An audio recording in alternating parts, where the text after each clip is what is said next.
Mas o que eu ia te falar, Renzo, é muito legal o teu livro por esse aspecto, essas pontes que você faz com cultura pop, e você tem uma coisa que é a coisa que pega no Tarantino. O Tarantino, ele constrói coisas elaboradas em cima da própria galhofa. Você não se leva tão a sério e vai levando ao mesmo tempo a própria mensagem, que é essa loucura, né, de figuras do lado B, né? É um Sim, pouco disso que você colocou nas histórias? exatamente isso. Quer dizer, não, obviamente eu fico envaidecido, mas não vou aceitar a comparação com Tarantino. Tarantino é um dos melhores autores de diálogo que já surgiram É meu em diretor Hollywood favorito. em todos os tempos. O Tarantino é genial.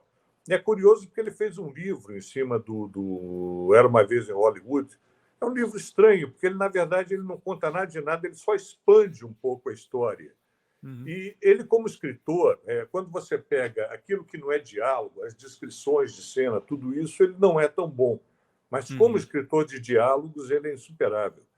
Tem um primeiro filme dele que foi dirigido pelo Scott, que se chama Amor à Prova de Balas, onde tem um diálogo entre o Christopher Walken e meu Deus do céu, a amnésia, o Alzheimer está me pegando de uma forma, e um outro ator, que é uma das coisas mais geniais que já apareceram no cinema. Então, Tarantino é o autor de diálogos. A minha inspiração, na verdade, mais uma vez, quando eu digo inspiração, não quer dizer que eu esteja me comparando, né? Não é porque eu faço uns quadros cubistas que eu vou dizer, não, eu posso me comparar ao Picasso. Não, eu estou tentando pintar no estilo. Para mim, a grande inspiração veio de um livro do Woody Allen, no qual ele tem um conto que ele contrata um autor para romantizar as aventuras dos Três Patetas. Eu falei, peraí, isso tem uma pegada que pode ser usada. É meu primeiro livro de ficção. Você sabe que eu escrevi sobre o Sinatra, eu escrevi sobre o Cool, que era aquela atitude típica dos jazzistas dos anos 40, 50.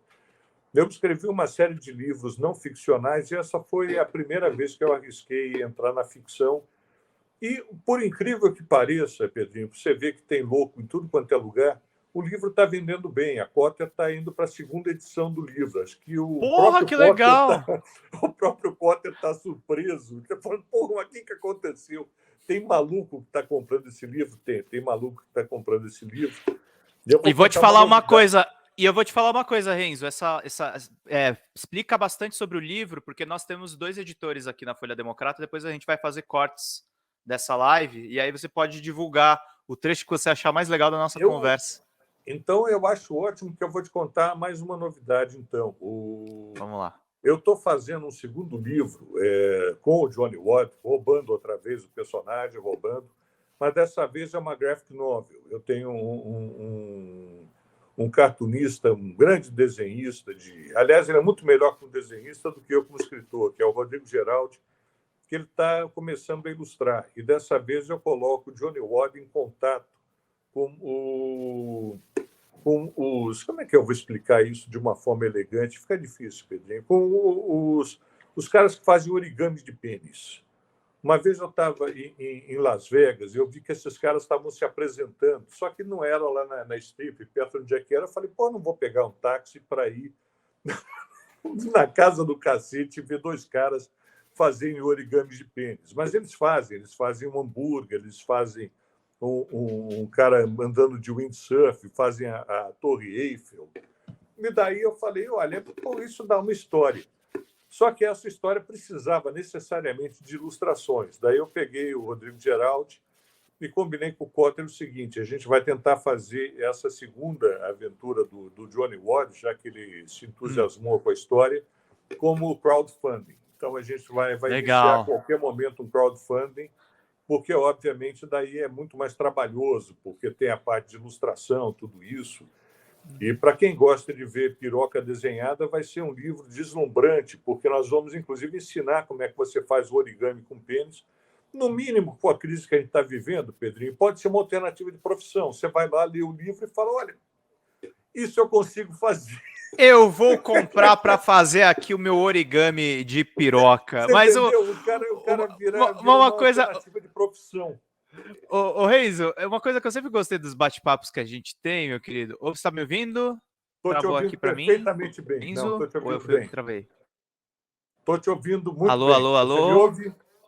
Bom, não, deu uma oscilada a minha conexão aqui. Você tem uma coisa que eu gosto muito, Renzo, que até por conta de você ter passado na imprensa cultural, nas revistas masculinas, você tem uma cultura muito bacana que você é sofisticado, é divertido e ao mesmo tempo não perde esse lado, o E nada, galhofa. é tudo fingimento, Pedrinho. Não, eu poso de intelectual. Quando a gente faz as entrevistas, você já deve ter Você, percebido isso. você, você é um intelectual, só que você é um É intelectual nada. esperto. Eu sou uma O humor, besta. o humor tem uma coisa de genialidade, Renzo. Conta pra gente. Eu sou uma besta, Pedrinho. Quando a gente faz entrevista com alguém importante, quando tem o Uhum. Celso Amorim, etc., eu faço o seguinte: eu preparo 3 perguntas inteligentes, porque eu falo, eu consigo posar de inteligente por uns 15 minutos. Então você Depois. percebe que as primeiras 3 entrevistas, as primeiras Não, três e para vocês perguntas. verem como a noção da galera tá torta. O pessoal acha que o Renzo é o cara engraçadão. O Renzo prepara 3 perguntas pro Sérgio Celso Amorim. Eu, com 33 anos, eu entro na entrevista sem pergunta formulada, eu vou lá no improviso e seja o que Não, Deus mas é que quiser. você é inteligente, eu sou E burro. o, Então eu che preparo três e o perguntas. chefe às vezes quer me matar. Que porra é essa? Ele não estudou nada, não Eu sabe a menor preparo ideia do que três ele tá perguntas falando. inteligentes, que é para o cara falar, porra, esse cara deve ser bom. Na quarta pergunta, se o cara prestar atenção, ele começa a ver que é fraude, que eu sou uma besta. Mas as Uhum. 3 primeiras perguntas eu faço, embaixador, como é que o senhor vê a situação no Oriente Médio, levando-se em conta que a divisão. Daí eu faço uma pergunta toda elaborada, não tenho a menor ideia do que eu estou perguntando, mas o cara fala, porra, esse cara é bom, esse cara. É nada, eu não sou intelectual porra nenhuma, eu sou uma besta, Pedrinho, não tem essa, não. Mas, de É qualquer isso. forma, né, eu gosto muito dessa ideia de usar a intelectualidade como um gancho. Por exemplo, num dos meus capítulos, um dos passatempos do Johnny Ward, o detetive, é ficar escrevendo teses complementando as teses de Wittgenstein. Pô, entendeu? Agora o cara vai falar, pô, preciso saber quem é o Wittgenstein para gostar do livro. Não, nem o autor sabe quem é. Nem o Johnny Ward sabe o que ele tá fazendo, minha Nem o gente. Johnny Watts sabe o que ele está fazendo, porque o Wittgenstein tinha uma tese de que o gelo deveria entrar nas relações para tirar um pouco da aspereza. Daí eu faço o Johnny Watts complementar dizendo o seguinte: se você colocar o gelo e o uísque, daí é mais legal ainda. Então são essas bobagens. Você imagina o Ray Conniff. Se você vê uma foto do Ray Conniff segurando um poodle, é a música mais careta que tem no mundo, é a coisa mais branca que tem no mundo. E eu coloco o Ray Charles tomando dose de heroína com Chet Baker.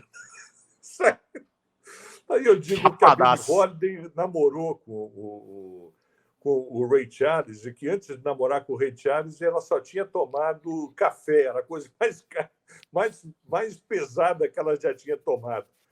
Então, isso é uma tentativa de se divertir. E eu acho o seguinte: em primeiro lugar, eu queria te agradecer por estar esse tempo todo no ar, porque a gente sabe que esse tempo que você passou no ar foi extremamente valioso. As pessoas não sabem o tamanho de encrenca que a gente compra por estar num canal associado à esquerda, o número de portas que a gente fecha por estar adotando uma posição progressista. E você, muito mais do que eu, que está muito mais presente, você é uma figura corajosa e eu acho que o papel que gente como você teve para a eleição do Lula não pode ser desprezado. Então, em primeiro lugar, Obrigado, querido. eu acho. Não, é óbvio, é só não ver quem não quer dizer. O fato de você manter uma trincheira progressista, como você tem mantido, e ter se dedicado, ter se entregado esse papel com a força que você se entregou, é uma coisa extremamente valiosa.